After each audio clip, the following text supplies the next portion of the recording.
ауылдағы шалғайда отырып Нью-Йорктың биржалық қорында сауда-саттық жасауға болатынын біліп пе едіңіз? ақштың Колорадо штатында Денвер қаласында өмір сүріп жатырмын. Трейдер және инвестор ретінде жұмыс жасаймын. Қанша процент қазақсың әлі?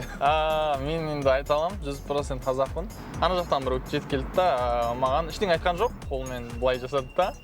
Енді болмайды деген сияқты айтып отыр да, енді былай қысқасын айтқанда қатты іштей былай не болды да, мен де былай қатты ұялдым да, бір өзімнен. Өзің білесің ғой, енді жаман ұлт болмайды, жаман адамдар болады, Бұларда біраз біз сияқты бауырмалдылық жоқ. Қазақстаннан қатысып жатқан студенттеріңнің пайыз мөлшері қанша? Қазіргі таңда 200-ден астам әлемнің 6-7 елінен жиналған студентіміз бар, бір 60% тікелей Қазақстаннан. Ойындарға қатысып бірден байып кеткісі келеді. Бұл ондай зат емес. Табыс жағына келетін болсақ. $3,000-дан $10,000 ортасында. Ең жоғары күнім менің өзімнің $7,600 ма сондай бір күнде.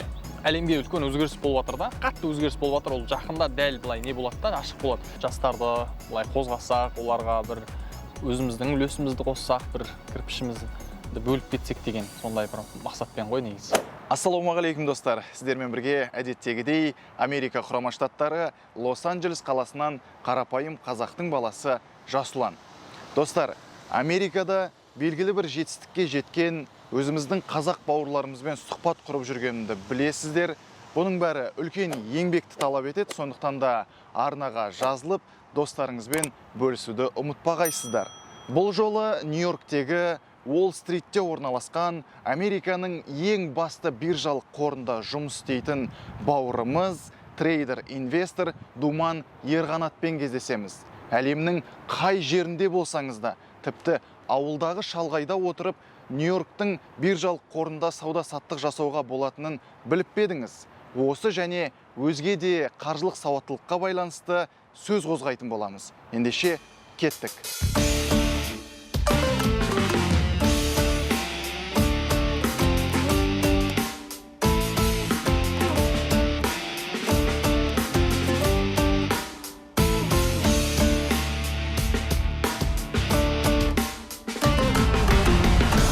Құрметті достар, қазір Думанмен кездесуге кеп қалдым. Мына жақта мен паркингте күтіп отыр өзі.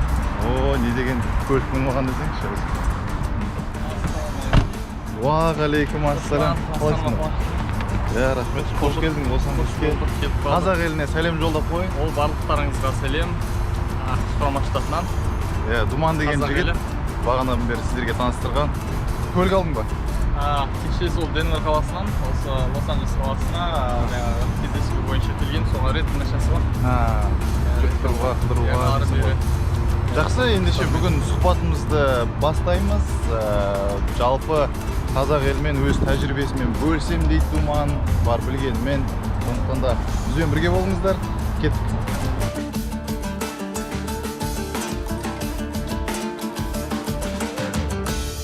Думан өзіңді таныстыра отыр біздің қазақ бауырларымызға, жалпы қазір бізді Қазақстаннан қаншама азаматтар бауырларымыз көріп отыр ғой. Барлықтарыңызға алдымен қайтадан сәлем. Есімім Думан. Қазір Денвер қаласында, ақштың Колорадо штатында Денвер қаласында өмір сүріп жатырмын. Трейдер және инвестор ретінде жұмыс жасаймын. Жалпы ақшта тұрып жатқаныма бір 6-7 жылдай болып қалды, 7 жылға айналып барады. Мен өзім Монғолия елінде туылғам. Монғолияда қай қаладан? Баян-Өлгей деген. Баян-Өлгей. Біздің қазақ бауырларымыз Баян-Өлгейден өте көп көреді менің арнамда. Сондықтан оларға да жеке бір сәлем жолдап қойсаң болады. Баян-Өлгейден достарың, таныстарың көріп жатқан болса, марқайып қалатын шығар деп ойлаймын. Әрине, Баян-Өлгейден, Монғолиядан көріп отырған аға бауыр барлықтарыңызға қарындас. Қазіргі ақштың дәл қазір Лос-Анджелес қаласынан барлықтарыңызға жалынды сәлем. Думан, енді барлықтарына белгілі Америка құрама штаттарына ешкім еріккеннен келмейді, белгілі бір мақсаттары болады, қойған сондай армандары болады өздерінің жетем деген. Сенің бірінші кезекте осы жолда қандай мақсаттарың болды, қандай армандарың болды келуге осы Америкаға? Сонымен бөлісе отырсаң біздің көрермендермен.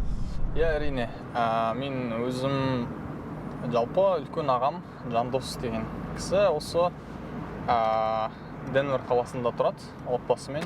Денвер қаласына дәл сол қала деп келген себебім де сол. Отбасым жаңа ағам сол қалада тұратын болғандықтан, ал және де келген барлығымызды енді жалпы көп адам біз сияқты жастарды ақш құрама штатына үлкен нелерге жетелейтін ол білім. Мен де сол білім қуып келдім деп айтсам болады. Негізі магистратура немді қорғау үшін жаңа бизнес саласымен келдім, және де сол магистратураны бітіріп, сол өзімнің жаңағы немді дегри дейміз, соны немді алып, қазір сол дәл сол салада еңбек жасап жатырмын негізінде. Мен көрген, танысқан қазақтарға айтамын, бірден қоятын сұрағым бар өзімнің. Қалай ұзақ мерзімде уақытта осы жақта тұрғылықты тұрып жатқан қазақтарға әсіресе қанша процент қазақ болып қалдың деген сияқты сондай сұрақ қоямын. Қанша процент қазақсың әлі? Мен енді айта аламын, 100% қазақпын. Ешқандай не жоқ ол жақта. Ешқандай өзгеріс жоқ, қоспа жағынан. Бірақ та енді сен түсініп тұрмын былай, бір жағынан қалжың ретінде сұрап айтып отқан болмаса, ар жағында бір терең мағынасы бар да ол жерде. Енді біз бірден шетелде өмір сүріп тұрып жатқандықтан, бұл жерде қанша айтқанымен бұл елдің мәдениеті бар, адамдардың несі бар, сіңеді саған қандай бір несі.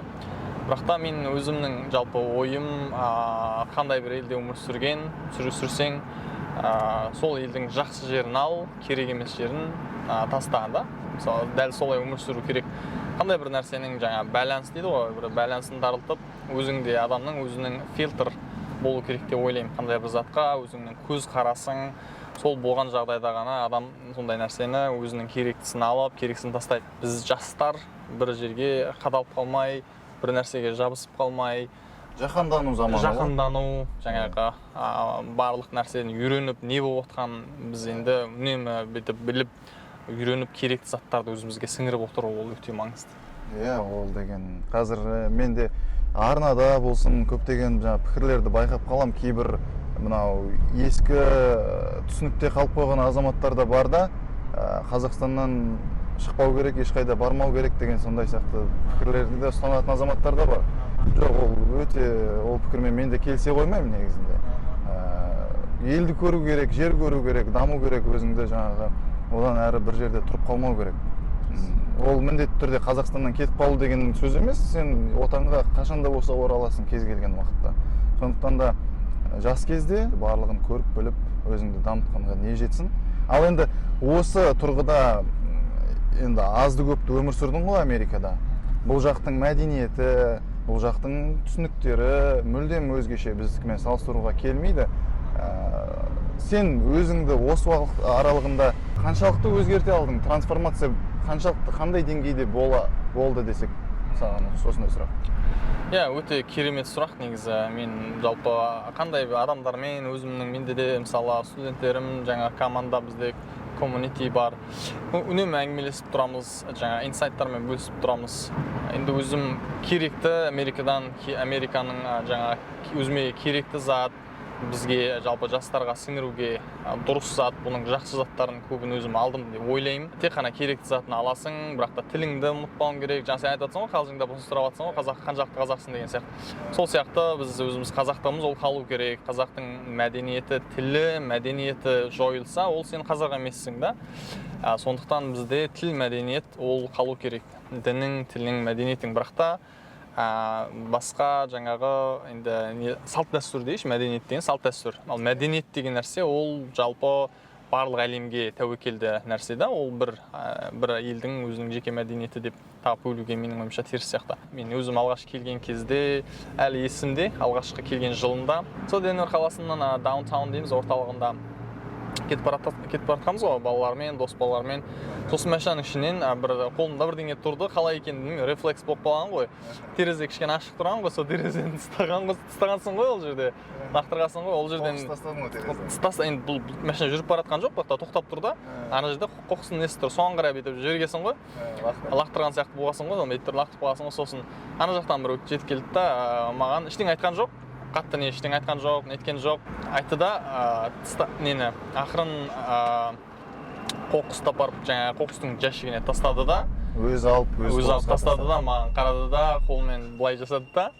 Енді болмайды деген сияқты айтып отыр да, енді былай қысқасын айтқанда. Қатты іштей былай не болды да, мен де былай қатты ұялдым да, бір өзімнен қатты ұялдым да, мен енді өзімнің сол кезде жаңа көрдім да, жаңағы енді мен өзіме мүмкін көрінбеді бұл нәрсе да, бұрын неге байқамадым, неге дегенде мүмкін менің ортам солай болды ма, ол жақта мысалы ондай нәрсе қатты қалыптаспаған ғой, өзің білесің, былай қатты ортаға жаңағы қоршаған ортаға мән беру деген ондай нәрсе жоқ.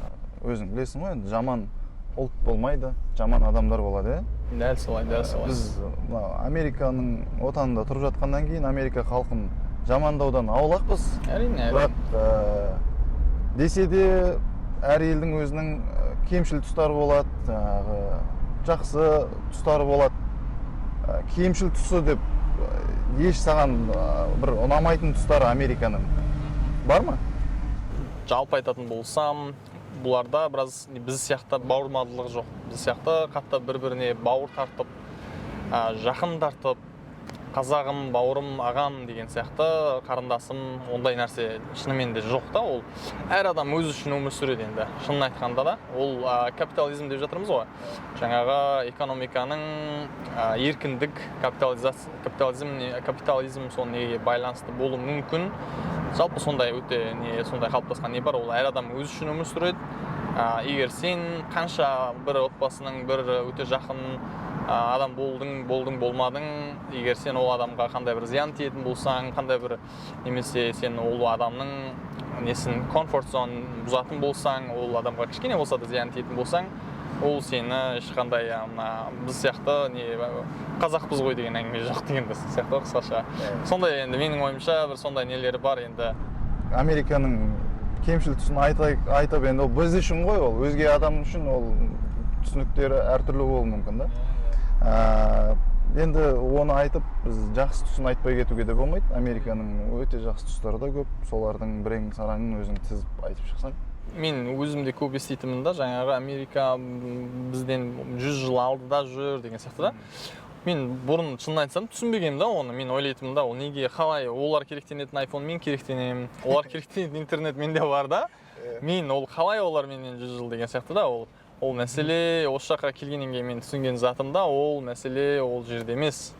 Мәселе адамдардың көзқарасы, адамдардың өмірге деген көзқарасы, жаңа қоршаған ортаға деген құрметі, бір-біріне деген құрметі, ешқандай зиян тигізбей жаңағы қатынасу, өзінің жаңағы responsibility, жаңағы нелері, солар өте қатты дамығанда, жеке адамның, жеке тұлға үшін өте қатты дамыған адамдардың несі. Адамның көздері ашық деп айтамыз ба, қалай айтамыз? Әркім өзінің мысалға, жеке кеңістікке кірмейді да, әркім өзінің ешкімге шаруасы жоқ. Шаруасы жоқ, дәл. Енді ол жерден мүмкін жаңағы, енді бұлай кішкене бір 20-30% жаңағы адам жаңағындай өзімшілдік нелері енді кетіп қалуы мүмкін 20-30%, бірақ та оның жақсы жағы өте көп та. Жаңағындай айтқаны қоршаған орта, олардың барлығында өзінің сондай нелері бар, олар қалай айтамыз енді жай мысалы мен бір мысал айтайыншы. Мен таңертең тұрдым, көшеге шықтым деп ойлайын. Менде машинам жоқ деп ойлайын. Шығып автобусқа отырдым, ары-бері жұмыс бітіріп жүрмін. Мен таңертең дәл қандай көңіл күймен шықтым. Мен Америкада дәл солай көңіл күймен мен кешке келе аламын да үйге. Дәл сол жері да мен қысқасы бұл өте бітіп айтқанда оңай сияқты болып тұрған болмаса, бұл өте ауыр әңгіме да, бұл жерде үлкен нәрсе бар да. Неге дегенде Америкада ешкімнің көңіл күйіне ешқандай не бермейді да, әсер етпейді. Жаңа сен айтпақшы, әркім өзінің кеңістігіне, жаңа несіне қол сұқпайды, құрметі бар. Мысалы, ешқашан біреу, мысалы сен басқа біреудің көңіл күйі жоқ деп ойлайық. Менің көңіл күйім бар. Ол көңіл күйі жоқ адам маған ешқашан жаман қарамайды, не болмаса жаман не жасамайды да. Ол өзінде сақтап, өзінде қалдырады да, маған ешқандай зиян тигізбейді. Сосын адамдардың бір жақсы жері, адамдар бір-біріне күле салады. Өтірік болса да қиын емес, бірақ та бұл өте қатты өтірік емес, енді саған жай ғана респект сияқты, құрмет сияқты күліп жатыр да енді. Сосын ол жерде не айтқай тұрмын деген кезде, статистика бойынша менің бір оқыған артиклда былай айтқанда, фейк күлгеннің 90%, жаңа жалған күлгеннің 90%-ін адамның миы шын күлген деп қабылдайды дейді да. Мысалы, дененің күлгендегі жаңағы адамның терілерінің, бұлшық еттерінің қозғалуына байланысты ми солай қабылдайды дейді да. Сосын саған жаңа 90%-дің күлгендегі саған беретін пайдасы адамдардың жаңағы шығаратын жаңа адреналин сияқты бір нелер шығарады ғой адамнан. Солардың несін саған береді дейді да. Сонда сен ойлады, олардың әрбір өмірінің қандай тыныш болатыны, стресстің аз болатын бір ойлаймын, бір себептері болуы мүмкін. Бір септігін тигізіп жатқанның белгісі. Неге бізде солай өмір сүрмеске, неге сондай жақсы заттарды біз өзімізге кіргізбеске да? Ондай заттардың барлығы бір күнде кіретін зат емес та, оны біз ақырындап жастар әсіресе сондай заттарға қарай мән беруіміз керек. Қазіргі заманда интернет барлығы дамыған заман, сондықтан біз жақсы заттарды өзімізге сіңіруіміз керек та, жаман заттардан қарағанда. Мынадай түсінік бар, әлі де соның бір ұшқындары ғой, сол себепті де деп ойлаймын мен. Не үшін бізде олай қабақ шытып, көңіл күйің болмаса, өзгелердің де көңіл күйі болмау керек деген сияқты. Қоғамдық көліктерде болсын, саған жекіп, ұрысып, айғалап беру әбден мүмкін бізде елде. Жасыратын ештеңесі жоқ, оны барлығымыз білеміз. Осыған қатысты бізде мына жұрт не дейді, пәленше не дейді, түгенше не дейді деген сондай түсініктер жадымызға сіңіп кеткен да бізде қазақтарда. Соған қалай қарайсың өзің жалпы? Жалпы енді не себепті олай бізде жұрт не дейді дегенге қатты мән береміз негізі? Енді біз немен айтады ғой, материалистик деп айтады ғой, материалистик деген жаңа қандай бір адамның жаңа келбеті немесе қандай бір мысалы мінген машинасы, киген киімі, мысалы қандай бренд қуу, ондай нәрселер білесің ғой, Америкада қатты ондай не емес та, маңызды емес та. Адамдар сені сыртыңнан қарап ешқашан сені баға бермейді да. Олар кітапта айтады ғой, кітаптың сыртынан қарап баға бермейді ғой, ішін оқы дейді да. Сол сияқты ғой, олар сол деңгейге жетіп болғанда, олар қазір бұл киім жаңағындай не сырттан қарап не беру деген не сол лейбл деңгейден өтіп кеткен да, олар өтіп кеткен. Ал біз әлі сол жерде жүрміз деген сөз да. Сол жағынан былай мен енді тағы да бір несі сол болуы мүмкін. Ал оған мен ойлаймын, көптеген нелер болуы мүмкін. Адамдарда жаңағындай мүмкін енді экономикасының несі біз енді қазір дамып жатқан мемлекет режимдамыз ғой. Сондықтан енді біз енді әлі де даму үстіндеміз. Мен ешқандай дамымай жатқан ештеңе жоқ деп ешқандай айта алмаймын. Шүкір бәрі жақсы жүріп жатыр менің ойымша. Бірақ та әлі де дамуымыз керек, экономиканың жағдайына байланысты. Енді біз қайтуымыз керек, болашаққа көңіл бөлуіміз керек, болашақты өзгертуге тырысуымыз керек. Қазір енді дәл қазіргі жағдайды алатын болсақ, бізде Қазақстанда кем ештеңесі жоқ. Барлығы Америкада не бар? Енді заманауи технология жағынан келетін болсақ, Қазақстанда не бар? Ол осы жақта да сол барлығы бірдей. Бізде Қазақстанда бір жоқ нәрсе деп айтуға кейде мына достарымыз болсын, таныстарымыз болсын хабарласып жатады ғой, бір бизнес идея айтыңдаршы, Америкада Қазақстанда жоқ нәрсе айтыңдаршы деген сияқтындай бір ақыл кеңестер сұрап жатады ғой. Шынымен де ойлап қарайсың да, бізде Қазақстанда не жоқ деп ойлайсың да, былай қарайсың да, бәрі бар ғой бізде Қазақстанда. Бәрі бар, бірақ не жоқ? Халықтың санасы өзгермеген да. Жаппай халықтың санасын өзгерту дұрыс айтасың, оңай шаруа емес, ол бір күнде бола салатын нәрсе емес қой. Бірте соған келуіміз керек. Ол енді жастар соны қолға алу керек деп ойлаймын. Қолға алу керек, қатты қолға алу керек, ол өте маңызды. Осы жерден оңға болып кетесіз ғой? Жақсы. Қазір қызылған.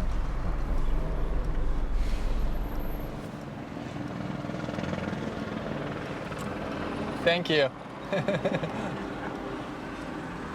Осыға осындай көңіл күй сыйлайды.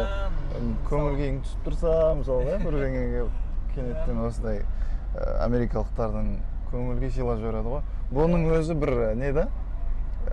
Бұл жаңағы бір кішкентай болса да бір қоғамға пайдаңды тигізу ғой. Дәл. Соңынан үлкен нәрсе келмесе де, қоғамға бір кішкентай бір үлесімді қосу.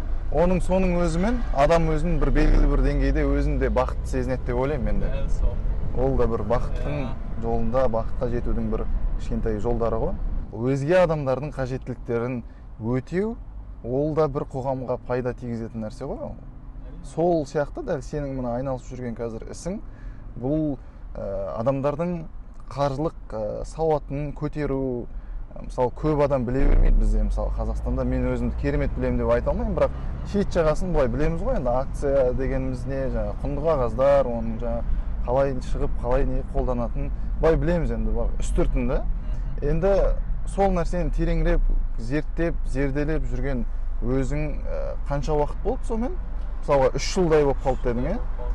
Сол сен жиған тегергеніңмен бөлісіп жүрсің ғой енді. Сол жайында бір қазір біз ары қарай сұхбатымызды жалғастыратын боламыз.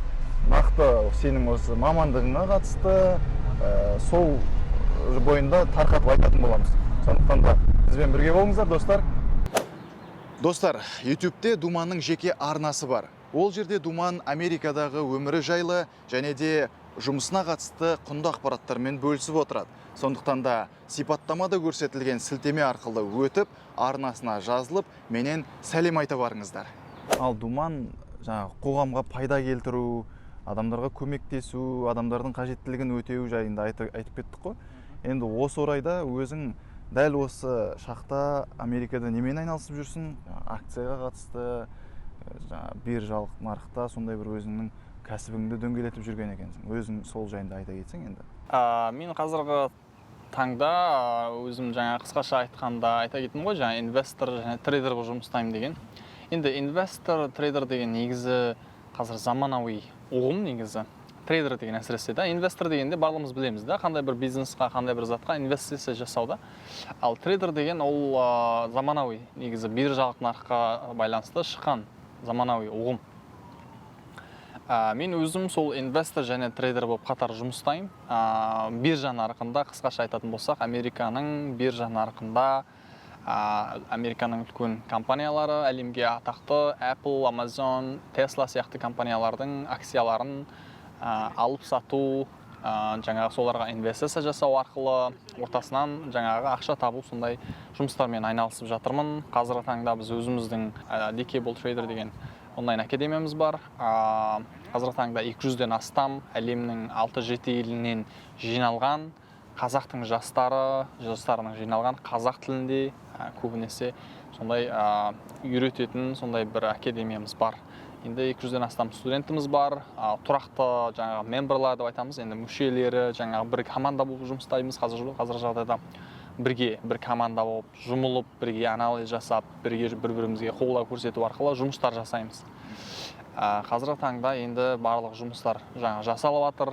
Айланып келгенде тақырыптың барлығы бағанағы сол қозғаған жастарды былай қозғасақ, оларға бір өзіміздің үлесімізді қоссақ, бір кірпішімізді бөліп кетсек деген сондай бір мақсатпен ғой негізі. Мен кәдімгі қарапайым көрермен ретінде сұрақ қояйын. Бізге былай көрінетін баяғыда бір қол жетпес бір дүние сияқты көрінетін, маған өз басыма, өзге де адамдарға солай көрінген шығар. Мысалы, бұндай неден хабар жоқ адамдарға да, акцияға қатысты, биржаға қатысты адамға ол бір қол жетпес дүние, айға қолың созғандай бір сондай көрінуі мүмкін.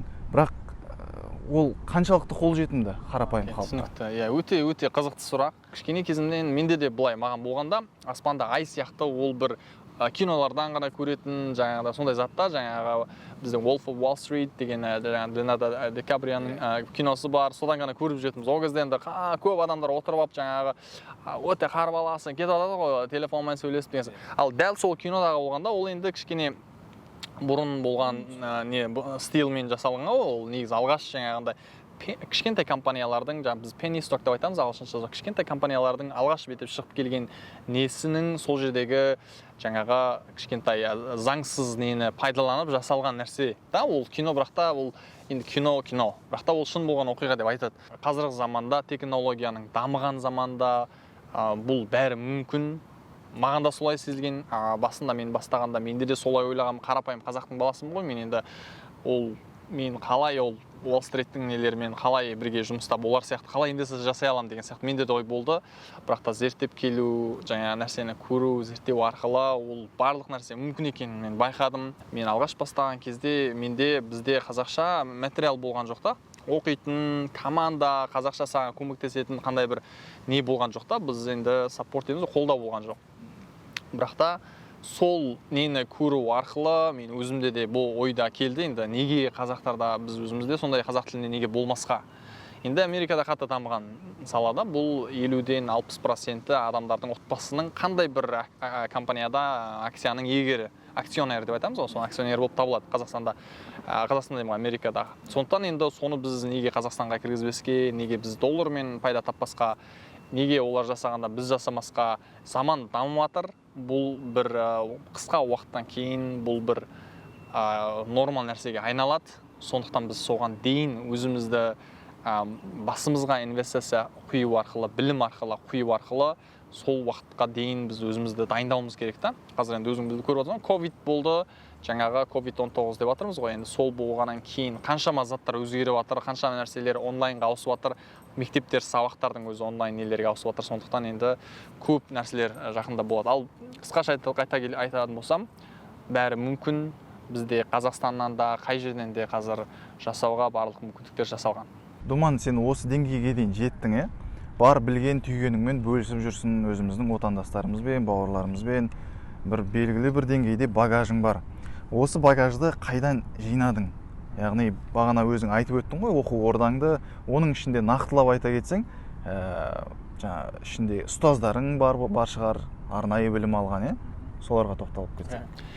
Жалпы өзім қысқаша бакалаврымды финансовый, жалпы финанс бітіргем. Ол шақта магистратура бағана айтып кеткендей, магистратурамды жаңағы бизнес администрейшн деп MBA деп айтамыз, қысқаша енді сонымен бітірдім Денвер қаласында. Нағыз тікелей білімімді жаңағы Уолл-стриттағы орналасқан SMB Capital деген трейдинг фирм деп айтамыз, жаңағы трейд жасайтын, біз сияқты инвестиция трейдинг жасайтын, өзіміз сияқты жастар, 20-30-дай жастар бар. Осындай бір компания бар, жеке компания, иесі Майк Беллафьор деген адам, менің енді ұстазым деп айтсам болады, бізге сабақ берген адам, көп студенттер нелерді шығарған адам, трейдерлер, инвесторлар жағынан өзінің астында да жұмсайтын адамдар бар. Және де бізде психология жағынан, психология жағы жалпы бұл неде өте ауыр деп айтмаймын, өте ауыр емес, енді өте маңызды. Бұл жерде мен бағана айттым ғой, адамның жаңа психология деңгей тәртіп несі құру несі өзіне адамға соған сол жағы өте маңызды. Бұл мүмкін деп айтмаймын. Сол жағына байланысты психология жағына Уолл-стриттағы ең атақты психологист деп айтсақ болады, өзі трейдер адам. Көптеген кітаптарды жазып тастаған, менің Instagram парақшамда бірге түскен суреттер бар, кітаптарында жазып кеткен. Доктор Стенбаргер деген адам бар, Бред Стенбаргер. Ол кісі доктор, профессор адам. Сол адам мысалы маған қатты сол адамның жазған кітаптары, нелері көп көмектесті деп айта аламын. Ол адамның енді еңбегі зор. Мен сол адамдардың жалпы барлық жасап жатқан жұмыстары, біздің қазір жасап жатқан дәл жұмысымыз, дәл солардың қалай жасайтын тәсілімен біздің қазір мен командамды дайындаймын, ары қарай білімді солай жалғастырамын, дәл өзімде сол стилмен негізінде трейдинг жасаймын. Негізгі нем солай деп айтсам болады. Думан, жаңа өзің айтып өттің ғой, 200-ден астам студент дәріс алды сендердің академияларынан деп. Әр елден алды деп отырсың. Оның ішінде нақтырақ айтатын болсақ, Қазақстаннан қатысып жатқан студенттеріңнің пайыз мөлшері қанша? Қанша азамат қатысып жатыр сенің сабақтарыңа? Айтап өтсек енді көбі Қазақстаннан, сосын Америка құрама штаттарынан, жеке қалаларынан, көп қалаларынан бізде студенттер бар. Және де Канададан, Германиядан, басқа қайдан қатысатындар, Түркиядан қатысатындар, Кореядан қатысатындар. Бірақ та барлығы айланып келгенде қазақтар. Барлығы қазақтар қатысып жатыр. Қазақстаннан қатысып жатқан адамдар басымырақ негізі. Неге дегенде енді қазақтардың көбі сол жерде біріншіден тұратын болғандықтан, біріншіден, екіншіден менің байқауымша бізде басында жалпы ақш-тағы тұратын қазақтардың қызығушылығымен негіз ашылған ғой. Менің тұратын қаламнан, менің жұмысымды қызықтап, негіз басында солай қызығушылықтар басталған. Сосын жүре келе Қазақстаннан адамдар көп қатыса бастады. Қазіргі жағдайда мен айтар едім бір 60% жалпы тікелей Қазақстаннан. Нақты көрерменге түсінікті болу үшін мысал алайық та, мен айналысқым келді делік. Маған қандай қадамдар жасау керек? Бірінші қадам, екінші қадам, үшінші қадам. Түсінікті. Бірінші қадам сізге шот ашу керек брокерлік компаниядан. Брокерлік компания жеке компаниялар болады. Қазақстанның Freedom Finance деген компаниясы бар, брокерлік. Соған барасың да жаңағы шот ашасың. Ол шот банкаға шот ашқанмен бірдей. Ол жерде сенен артық ауыс информация, артық ауыс нелер сұрамайды. Қалай ашасың, банкның несін солай ашуға болады. Ал екіншіден біз қазір өзіміз Американың брокерлік компанияларын ұсынып тұрмыз. Жаңағы студенттерімізға бір командамен бірге жұмыстайтын нелерге біздің не үшін дегенде оларда бірінші комиссия жоқ. Олар бізден комиссия алмайды егер сен ашатын болсаң. Екіншіден олардың платформасы енді заманауи да, былай несі жетілдірілген түрде жасалған, өте ыңғайлы. Сол жағынан енді Қазақстан ол дәл сол неден ашатын мемлекеттің санына жатады, және де алдымен жаңағы шотымызды ашуымыз керек. Сол шот ашқаннан кейін біз дұрыс түрде білім алуымыз керек. Егер дұрыс жолмен біз дәл айтып жатырмыз ғой, жаңағы мысалы акцияға инвестиция жасау деп жатырмыз, бірақ та ол жерде инвестиция жасау деген сөз сен мысалы таңертең тұрып келіп, мысалы Элон Маск деген адамның мысалы электроникары бар, Тесла деген, осыған негізі инвестиция жасасам өседі-ау деген болжаммен сен жасауға болмайды деген сөз да. Ол жерде риск бар, тәуекел бар. Сондықтан біз дұрыс біліммен, дұрыс уақытта дұрыс компанияға инвестиция жасау деген өте маңызды. Сондықтан жаңағы екінші қадамда болғанда біз білім алуымыз керек. Үшінші қадамда жаңағы сол біліммен сен өз ақшаңды инвестиция жасайсың деген сөз да. Ол жерде болғанда сен үшінші қадамда болғанда бірнеше шартқа неге бөлуге болады, адамдардың несіне категорияна байланысты. Мысалы ақшасы бар адам, ол ақшасын инвестиция жасағысы келетін адам. Екінші бөлікке болғанда жастар, ақшасы жеткілікті емес жастар. Олар қалай жасау керек? Алдымен өзіне білім құюға болады. Уақыты бар оларда, өйткені ол білім құю деген нәрсе сен бір сағат отырып кітап оқығаннан білім құятын нәрсе емес қой. Ол жерде сен біраз уақыт нетесің, нәрселерді зерттейсің, біраз уақыт кетуі мүмкін. Сондықтан сен алдымен өзің басыңа білім құясың, сол уақытта жұмыстайсың, ақша жинайсың, сол ақшаңмен ары қарай алып жүріп кетуге болады.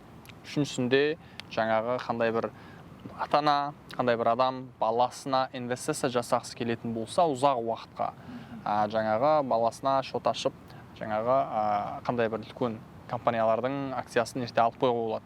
Қандай табыс болады алғашқы кезде? Және де ол табысты күту керек пе? Бірден байып кете ме адамдар? Бізде сондай мынау жеңілдің үстімен жүрген жақсы көреді ғой көп халық. Жаңағы неше түрлі лотереялар болсын, неше түрлі жаңағыдай бір ойындарға қатысып бірден байып кеткісі келеді. Бұл саланы сондай салаға жатқызуға бола ма? Бірден байып кетуге болатын? Бұл ондай зат емес деп айтар едім да. Бұл дәл сіздің жаңағы ақша салған кезде ақшаңыз өсіп кететін, немесе қандай бір казино сияқты бір не сияқты онлайн нәрсе зат емес та. Бұл бірінші, бұл қандай бір акцияда оның ар жағында құндылық бар. Мысалы, біздің білетін Apple деген компания деп айтатын болсақ, оның ар жағында акциясы, оның телефоны, біздің қазір бір шықты ғой, бертінде ғана iPhone 12 шығып жатыр. Оның Apple MacBook бар, AirPod бар, оның заттары бар, оның компаниялары, адамдар жұмыс атқан адамдары бар.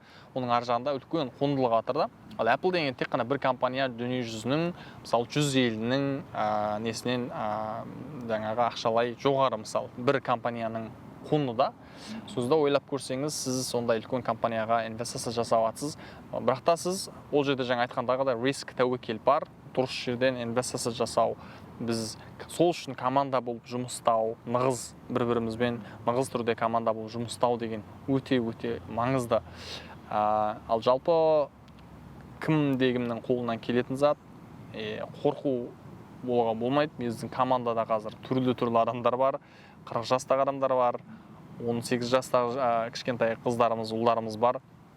Сондықтан ол кімнің де қолынан келетін зат негізі. Кімде-кім болса да айналысып қарапайым осыны түртіп айта кеткен жөн болар. Себебі кейбір кісілерде комплекс болуы мүмкін. Мен белгілі деңгейде бір білімім жоқ.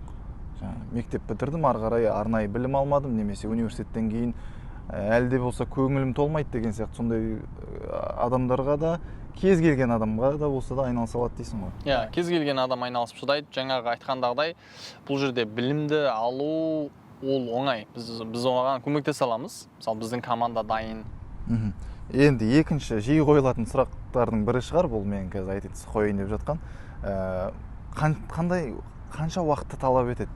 Қазір мысалға бастаған адам белгілі бір деңгейде аптасына соған бір 5 күн дейікші, 5 күннің ішінде бір 4-5 сағатын арнай алатын адам осыны үйреніп күнделікті алып кете алатындай деңгейге жету үшін қанша уақыт керек? Аптасына 5 күнде 4-5 сағат арнайтын адам. Окей. Аптасына 5 күнде 4-5 сағат арнайтын адам айтар едім, бірнеше айда толығымен еңгеріп кете алады. Ол мен бірнеше айда деп айтқан себебім, бұл жерде дәл фундаменталдық информацияны жалпы анализ жасаудың несін, оны сіз біздің сабағымыз жалпы 2-ден 3 есе, мысалы бізде сабақ бар ұсынатын адамдарға. Егер сіз мысалы қандай бір сіздің мысалы студенттер егер алған сабақ алғаннан кейін олар барлығын меңгеріп шығады. Бірақ та ол жалпы немен келетін зат деген бар, тәжірибемен келетін зат деген нәрсе тағы бар да. Сол сіз тәжірибемен келетін заттардың барлығын біріктіріп, жаңаға практика жасау арқылы біздің командамыздың ішіне қосылып сіңіп кетуі бірнеше айға жалғасуы мүмкін. Әртүрлі болуы мүмкін. Адамның несіне байланысты жаңаға бір айдан 6 айға дейін болуы мүмкін. Ол енді әр адамға әртүрлі да. Біздің командада бір айдың ішінде мықты меңгеріп, мысалы, қызу кірісіп кеткен адамдар бар. Асықпай, жұмысының сыртында асықпай меңгеріп, жаңаға несін аз немен инвестициямен бастап, ақырын жаңаға көтеріп келатқан 6 айдың ішінде бұлай бір нығыз неге, бір неге нәтижеге жеткен адам бар. Жаңадан келген адам ол қандай уақыттың ішінде қандай мүмкіндіктер берілсе, соны меңгеріп ары қарай алып кете алады. Біз дәл не ұсынасыз деп тұрсың. Окей, өте жақсы сұрақ. Біз қазіргі жағдайда біздің академиямызда 2 түрлі курс ұсынамыз. Біреу болғанда негізгі курс дейміз, ағылшынша basic курс, жалпы негізгі ақпараттар. Екіншісі advanced курс, ол жаңағы тереңдетілген курста. Basic курс жаңағы неміз болғанда жалпы фундаменталдық ақпараттар кіріп, ар жағында ұзақ уақытқа инвестиция жасағысы келген адамдар үшін. Мысалы, сіз жұмысыңыз бар, сіз жұмысыңыздың сыртында инвестиция жасағыңыз келеді. Бірақ та сіз оның барлығын тереңдетіп білігіңіз мүмкін сізге қажет емес болуы мүмкін. Сондықтан сіз өзіңізге керекті информацияңызды алуыңыз мүмкін да. Солай жасап қойғанбызда, ол жеңіл түрде, бірақ та көп информациялар бар деген сөз. Ал ол бағасы жағынан да мысалы адамдарға мүмкіндігі берген, ол болғанда жобамен 4-5 мықты негізгі курс, ар жағында бонус бізде сабақтар бар, бонус курстар бар. Енді адамдарға қосымша беретін ар жағында біз қайсы курсты алсаңыз да біздің дәл командамызбен бірге күнделікті 2 апта біздің жабық чат-рум бар. Жаңа Discord деп айтамыз, сода біз жабық чат-румымыз бар. Біздің WhatsApp, Telegram сияқты ғой. Дәл соларға 2 апта бізбен бірге тікелей эфирде бізбен команда бойынша жұмыста, біздің команда бойынша аптасына 1-2 рет жиналыс сияқты жүргізіп тұрамыз. 2 аптаға дайындалып, жаңа Sunday meeting деп атырмыз, жексенбі күнінің кездесу. Сол уақытта дәл сол аптада қандай акциялардың, компаниялардың акцияларын қараймыз, қандай бағаға келсе біз алуымыз керек, сатуымыз керек, соның барлығын пландарына жасалып қояды. Соның барлығына қатысатын мүмкіндік беріледі. Қалай шот ашу, қалай анализ жасау, енді барлық нәрсе басынан бастап үйретіледі. Ал тереңдетілген курс туралы қысқаша айта кететін болсам, ол енді сіз өзі акция туралы не білгіңіз келеді, дәл мен не істеп жатырмын, биржалық акция деген не, биржалық акцияның менің алған 3 жылдағы жасаған барлық еңбегімнің барлығын мен жетілдірген курсқа тастатым деген сөз. Ол жерде бірақ та сіз кішкене тереңдетіп көруге көресіз деген сөз. Мүмкін сіз осыменен болашақта өзіңізді көргіңіз келетін шығар, толық жұмыс ретінде алғыңыз келетін шығар, соған барлық нені жасап тастадық деген сөз. Табыс жағына келетін болсақ, орташа есеппен осы трейдерлер қандай табысқа кеңеледі? Ол енді әлбетте салған ақшасына байланысты ғой, енді орташа есеппен айта кетсең. Орташа есеппен айта аламын. Бірақ та бұл жерде жалпы неге тағы байланысты, мысалы, сіз қайда өмір сүріп жатырсыз дегенге тағы байланысты да. Сондықтан жалпы болғанда Американың деңгейімен айтатын болсам, енді орташа есеппен ғой. Табатын адамдары бір айдың несі 3.000-нан 10.000 долларға дейін. 7.000-нан 10.000 долларға дейін. Бір айда. Бір айдағы табыс 7.000 доллардан 3.000 доллардан 10.000 доллардың ортасында. Ол енді орташа есеппен айтып жатқан себебі, орташа есеппен айтып тұрмын, соның өзінде кішкене гәп тастап тұрмын ғой енді. Неге дегенде ол жерде жаңа сен айтқандағыдай қаншалықты ақшамен ойнап жатқаныңа, қаншалықты ақшаны инвестиция құйып жатқаныңа, шотыңның несіне балансына қатты маңызды. Процентпен қысқаша айта кетейін, енді адамдар бар ғой бұл жерде процентпен есептегісі келіп отырған. Өйткені биржалық нарықта барлық нәрсе процентқа байланысты. Күнделікті сіздің ақшаңыздың бірден 4% сізде ақша табатын ақшаңыздан қанша ақша құйып жатсыз, сол ақшаңыздың бірден 4% күнделікті табатын сізде потенциал бар. Апталай бір орташа есеппен 7-ден 10% стилға байланысты отыр ғой. Ал жылменен сіз ұзақ уақыт инвестор болып жатсаңыз, орташа есеппен 30-дан 200%-қа дейін барады. Ол мысалы Tesla сияқты компаниялар, мысалы қайтты соңғы бір 6-7 айдың ішінде 10.000%-тан жоғары өсіп жатыр да. Енді соны қуған NIO деген мысалы Қытайдың Тесласы деп айтатымыз ғой, Қытайдың электроник шығаратын компаниясының өзі мысалы соңғы мысалы біз өткен аптада ғана біз команда бойынша трейд жасадық қой, сол компания мысалы біз 5 күннің 3-інде трейд жасадық бірге. Сосын жаңа NIO деген компанияны мысалы 3 күнде жасадық, 2 күнде үшеуі де green деп айтамыз да, біз енді пайдалы табыспен кетіп тұр да, үшеуінің деген ол енді тас емес десең 100%. Бірақ та ол күнделікті болатын тағы да зат емес. Бірақ та мен айтқан тұрған жерім потенциал бар бұл жерде. Біз командамен жасап тұрмыз, ол мен ғана емес та, біз сол жаңағы 5 күннің 3 күнінде команда бойынша 100% green болып жаңағы пайдалы жаптық та сол күнді.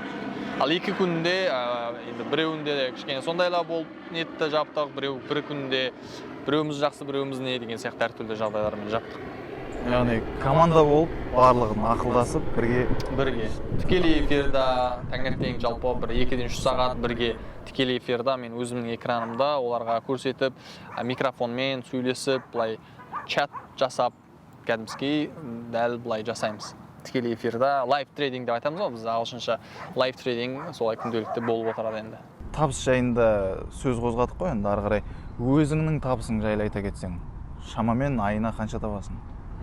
Жалпы биржалық нарықта бұл жерде тұрақты осындай мысалы табыс табам деген жалпы бір сондай бір сан болмайды негізі. Неге дегенде жаңа өзің айтқандағыдай экономиканың несі әртүрлі болуы мүмкін. Әр күні үнемі бізге жаңа opportunity деп жатыр, мүмкіндіктер көп шығуы мүмкін. Ковидқа байланысты. Бірақ та бір қызық жері жалпы биржалық акцияда біз өскендер ақша табамыз, түскендер ақша табамыз да.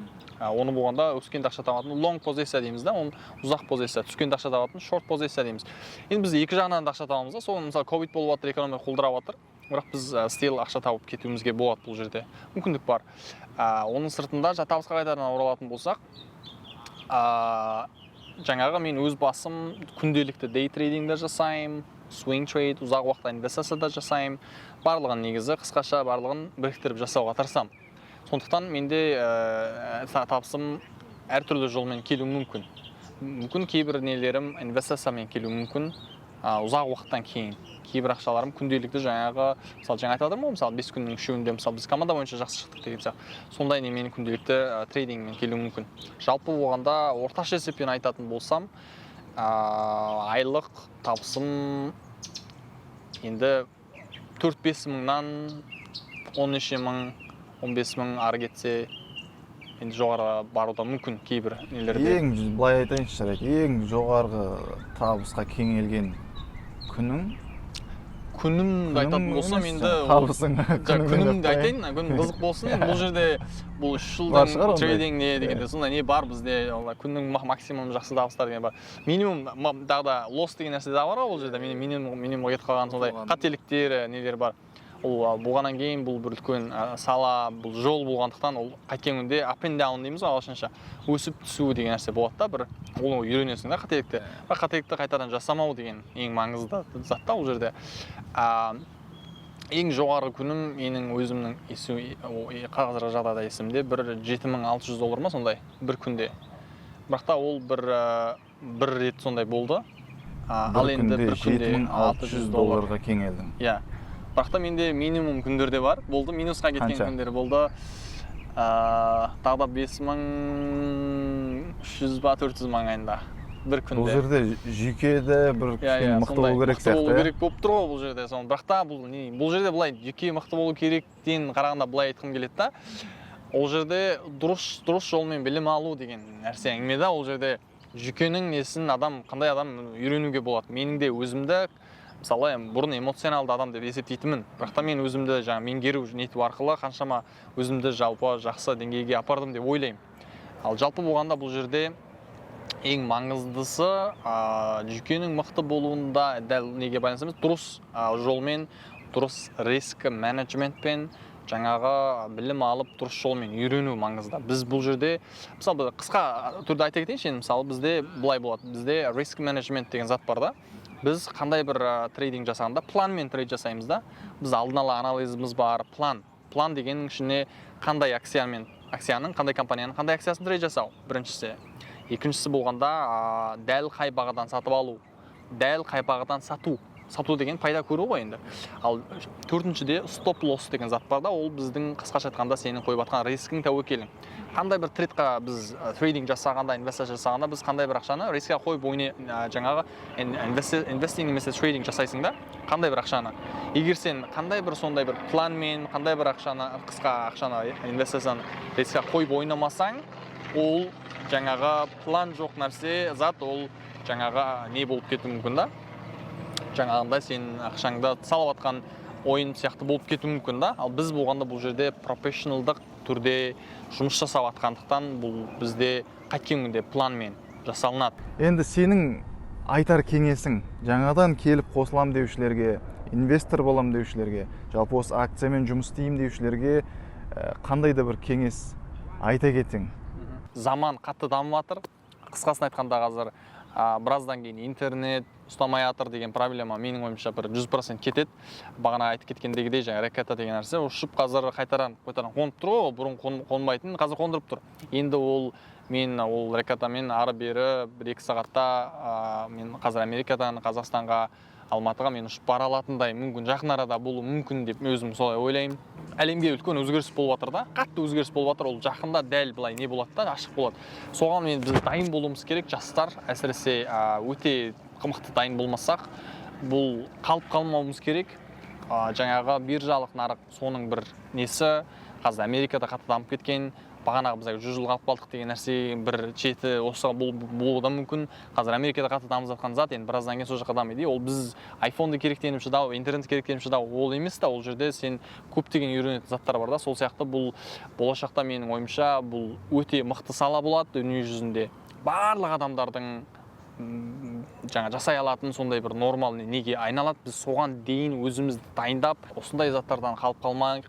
Қазіргі information заман болып отыр ғой, барлық нәрсе бар, мүмкіндік бар. Сондықтан барлығымыз үйренейік, жаңа заттарды білейік, жаңа нәрсеге ашық болайық. Егер мақсатыңыз болса, өзіңіздің болашағыңызды дұрыс жарқын көре алсаңыз, қазірден бастаңыз, өзіңізді жеңіңіз, маңыздысы өзіңізге қиын заттарды жеңіп тастаған кезде жаңағы мақсатыңыз барлығы ақырын болады деп айтар едім. Жалпы өте үлкен мақсатпен жастар өте сондай немен ізденіспен болса, негізі болашақта біздің қазақтар болашағы жарқын болады дегенге 100% сенімдімін. Жақсы, ол ойыңмен мен де келсем, Думан. Осылай ақыл кеңестеріңмен бөлісіп, бар білгеніңмен бөліскенің үшін саған рахмет айтам. Осылай Денверден келіп сұхбат бергенің үшін. Құрметті көрермендер, айтылмаған, қойылмаған сұрақтар болса, өзіңіздің тарапыңыздан Думанға жеке өзіне шығып қойсаңыз болады. Және де Думанға қатысты барлық мәліметтерді осы видеоның астында қалдыратын боламын. Тікелей Думанға хабарласып, қызықтырған, мазалаған сұрақтарыңыз болса, Думанға тікелей хабарлассаңыздар болады. Видеомызды көріп тамашалағандарыңыз үшін рахмет. Мынау кем дегенде бір қазақтың баласына осы видеомызбен пайдамыз тисе, онда біз үшін жеткен жетістігіміз сол деп ойлаймыз. Сондықтан да, құрметті достар, барынша қолдау білдіріп, видеоның көптеп таралуына атсалыссаңыздар деймін. Каналға жазылмаған болсаңыздар, жазылып, міндетті түрде мынау подписаться деген батырманы басып, жанында тұрған қоңыраушаны міндетті түрде басып қойыңыздар. Тағы да баршаларыңызға рахмет. Келесі кездескенше сау болыңыздар. Сау болыңыздар. Сізге де рахмет. Рахмет, Думан.